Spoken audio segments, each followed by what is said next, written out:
ആദ്യം തന്നെ ഖലീഫ എന്ന ഈ സിനിമയ്ക്ക് ഇത്ര വലിയൊരു വരവേൽപ്പ് നൽകിയ എല്ലാ പ്രേക്ഷകർക്കും എൻ്റെ ഹൃദയം നിറഞ്ഞ നന്ദി. ഒരു സിനിമ ഈ എക്സൈറ്റ്മെന്റോടുകൂടി ഒരു സിനിമ വരവേൽക്കുക എന്ന് പറയുന്നത് തന്നെ ആ സിനിമയ്ക്ക് പിന്നിൽ പ്രവർത്തിച്ച അണിയറ പ്രവർത്തകർക്ക് ഒരു വലിയ സന്തോഷവും അംഗീകാരവും കിട്ടിയതുപോലെയാണ്. So firstly thanks, big thanks for that. ഈ സിനിമ എന്നെ സംബന്ധിച്ചിടത്തോളം മലയാള സിനിമയിൽ പ്രത്യേകിച്ച് അങ്ങനെ എപ്പോഴും നടക്കുന്ന ഒരു സിനിമയല്ല. നമ്മുടെ സിനിമ ഇൻഡസ്ട്രിയിൽ പല കാരണങ്ങൾ കൊണ്ടും ഈ ജോണറിൽപ്പെട്ട സിനിമകൾ വിരളമാണ്. അത്തരം സിനിമകളുടെ ഒരു വലിയ ആരാധകനാണ് ഞാൻ ഏതുതരം എന്ന് പറഞ്ഞാൽ ഈ സിനിമ കൺസീവ് ചെയ്യപ്പെടുന്ന ദിവസം മുതൽ ഇതിന്റെ റിലീസ് വരെ ഈ സിനിമയുടെ ടീം ഒരു കാര്യത്തിൽ വളരെ ക്ലിയർ ആയിരുന്നു, ഞങ്ങൾ എന്താണ് അറ്റംപ്റ്റ് ചെയ്യുന്നത് എന്നുള്ളത്.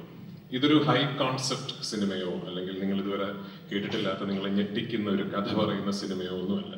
നിങ്ങൾ കുറച്ചു മുമ്പ് കണ്ട ആ വീഡിയോയിലുള്ള തിയേറ്ററിൽ കാണുന്ന ആ എക്സ്പീരിയൻസ്, അത്തരം ഒരു മെയിൻ സ്ട്രീം കമേഴ്ഷ്യൽ സിനിമ കുടുംബസമേതം കണ്ട് ആസ്വദിക്കുന്ന ഒരു എക്സ്പീരിയൻസ് സമ്മാനിക്കാൻ ശ്രമിക്കുന്ന ഒരു സിനിമയാണ്.